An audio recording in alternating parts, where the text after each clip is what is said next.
Assalamualaikum warahmatullahi wabarakatuh. Perkenalkan, saya Ida Kurniawati, calon guru penggerak angkatan 11 dari SD Negeri 2 Grabagan, Kabupaten Grobogan. Bersama rekan saya.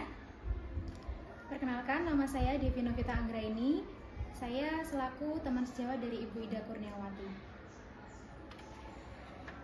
Pada hari ini, kami akan melakukan percakapan pra-supervisi untuk memenuhi tugas aksi nyata pada modul 2.3, coaching untuk supervisi akademik. Langsung saja. Assalamualaikum, selamat siang Bu Devi. Waalaikumsalam warahmatullahi wabarakatuh. Selamat siang Ibu. Bagaimana kabarnya hari ini Bu Devi? Alhamdulillah sehat. Ibu bagaimana? Alhamdulillah sehat-sehat juga.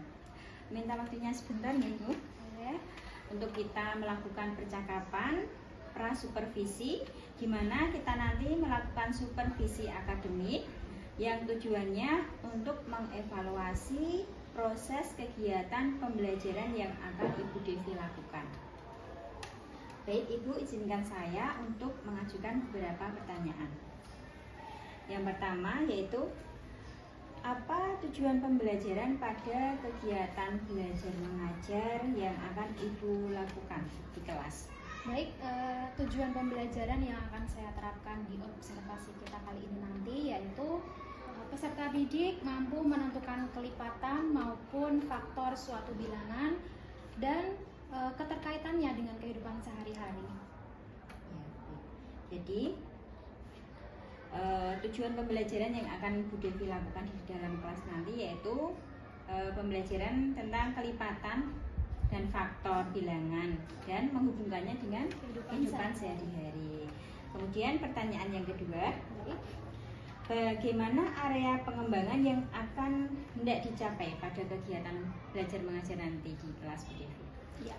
Untuk area pengembangan yang ingin saya capai pada observasi nanti yaitu menciptakan pembelajaran yang menyenangkan dan tidak menekankan pada siswa sehingga dapat memunculkan antusias siswa terhadap materi yang menjadikan mereka dapat terlibat penuh dalam pembelajaran. Jadi area pengembangannya itu siswa aktif di dalam pembelajaran dengan pembelajaran yang menyenangkan, ya. Siswa antusias dalam mengikuti pembelajaran tadinya. Kemudian pertanyaan yang ketiga, bagaimana rancangan pembelajaran yang akan Bu Devi lakukan nanti di dalam kelas dan bagaimana menerapkannya, baik itu metode, strategi maupun teknik pembelajaran yang akan dilakukan di dalam kelas nanti. Ya, terima kasih Bu. Untuk strategi maupun metodenya, yang pertama sudah pasti saya akan menyiapkan rencana pembelajaran atau yang kita sebut dengan modul ajar ya. Nah, di sini salah satu rencana pembelajaran yang akan saya berikan yaitu mengenai bilangan atau bab cacah, bilangan cacah dengan materi kelipatan dan faktor bilangan yang mana menerapkan pembelajaran berdiferensiasi dengan mengintegrasikan keterampilan emosional dan pembelajaran pendekatan pada anak langsung. Nah, setelah pembelajaran selesai, observasi, saya akan mengadakan refleksi, yaitu refleksi bagi guru maupun refleksi untuk murid. Jadi untuk refleksi ini mengenai pemahaman peserta didik terhadap pembelajaran yang telah berlangsung sebelumnya. Baik, tadi strateginya yaitu pendekatan, kemudian ya keterampilan ya, kemudian ada refleksi juga bagi guru dan murid ya.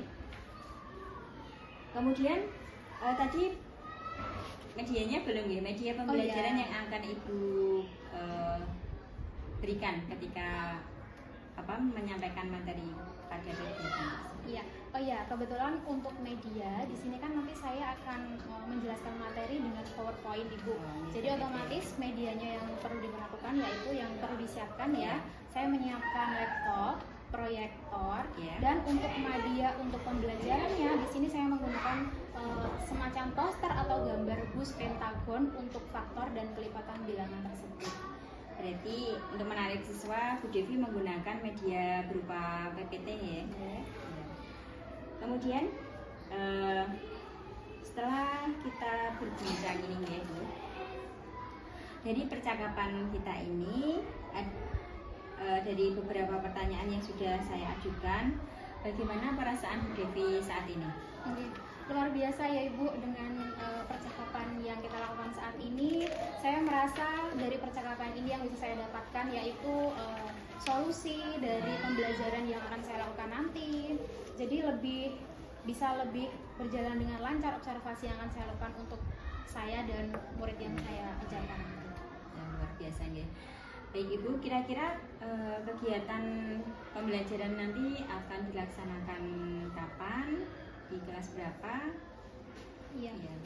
Kalau tidak ada halangan, saya akan melaksanakan jadwal observasi itu Sabtu, tanggal 1 2024 ya Ibu ya, di kelas 4. Ya, berarti kurang lebih tanggal 12 Oktober 2024. Baik, untuk pelaksanaan kegiatannya nanti di hari Sabtu tanggal 12 Oktober jam pertama dan kedua. Oh, jam pertama ya, jam 1 dan 2. Iya. Pada mata pelajaran matematika ya.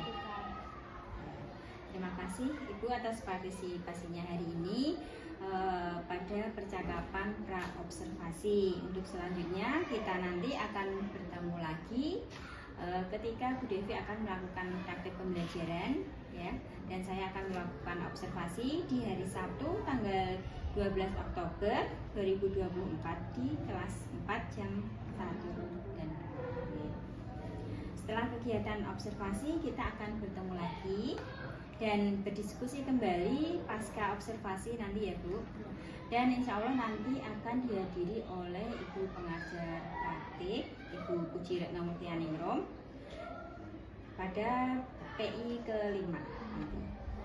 Terima kasih banyak ya Ibu atas waktu yang telah disempatkan untuk kita bisa bercakap-cakap pada pra-observasi kali ini. Terima kasih sudah meluangkan waktunya. Sama-sama. Ya. Saya juga berterima kasih sekali diberikan kesempatan untuk banyak sedikit belajar dengan belajar. Terima kasih. Kalau begitu saya masih ada keperluan, saya undur diri ya Bu. Terima kasih. Assalamualaikum. Assalamualaikum warahmatullahi wabarakatuh.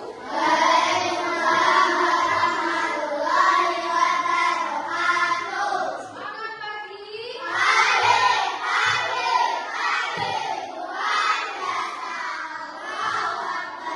Pagi.